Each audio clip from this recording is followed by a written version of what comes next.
It would be better for Republicans to engage in this truth-telling process, be out there in front, rip the Band-Aid off fast and get the information out, because it's going to come out. Our democracy was built to last. It's lasted through tougher things than Donald Trump, who's a 2 times impeached, failed guy.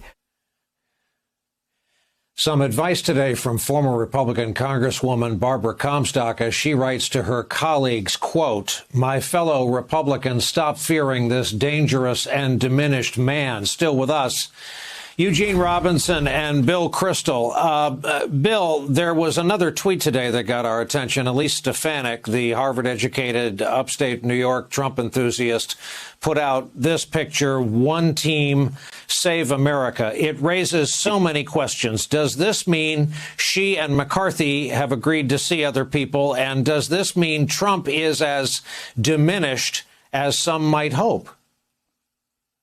Yeah, I mean, Barbara Comstock, whom I know, I've known her for a long time, but she's actually was my congresswoman here, so she lost in 2018.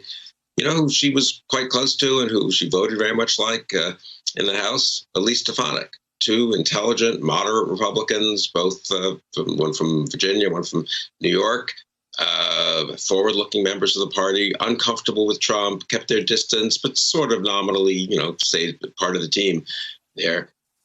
Barbara Comstock lost. Elise Stefanik signed on with Trump. Elise Stefanik is now number 3 in the House and being photoed with Trump, visiting Trump at Mar-a-Lago. And Barbara Comstock is writing op-eds in the New York Times. I wish it weren't so. I like Barbara Comstock. I'm really disgusted with what Elise Stefanik has done. But which one is winning? I mean, that's the trouble, right? Which one is succeeding in the Republican Party right now? Now, we can say, oh, well, down the road, that's not going to work. But right now, Elise Stefanik is up. And Barbara Comstock is commenting on things. Eugene, polls are polls. They're a snapshot in time, and we all know what to make of them. Here's another one. This is from Morning Consult. How likely is it that Trump will be reinstated among Republicans? 29% very or somewhat likely believe he's going to move his stuff back in to the White House in 2021.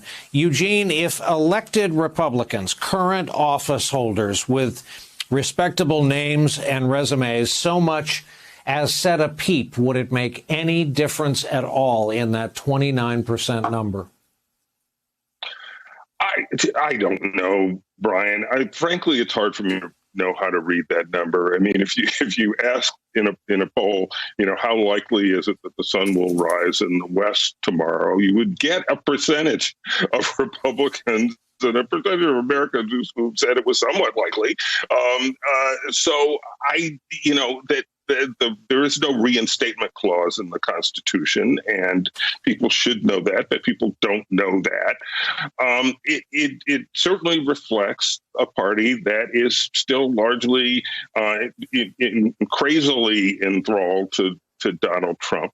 I've thought for a long time that gradually, little by little, his hold on the party would diminish, not disappear. I'm not going out on that limb, but that it would over time diminish. And I still think that, but that's a long runway.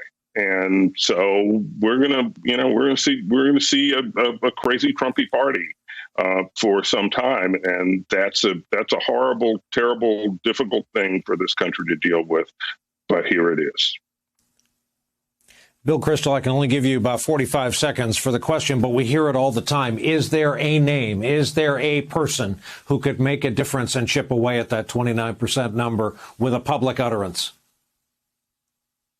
Yeah, there's people like, I believe there was a former Republican president who's around, George W. Bush. There are others who could speak up. Condi Rice was interviewed last week and was very kind of cautious about saying too much that's critical of Trump or Trump supporters or conspiracy theories and stuff. So I think it makes some difference, but mostly current elected officials could make a difference. Liz Cheney, I think, remains the one who really could make a difference if she challenged Trump in 24. Right now, that photo you showed of Trump and Elise Stefanik, that's the likely Republican ticket in 2024. Donald Trump and Elise Stefanik. And it's not a sure loser ticket either.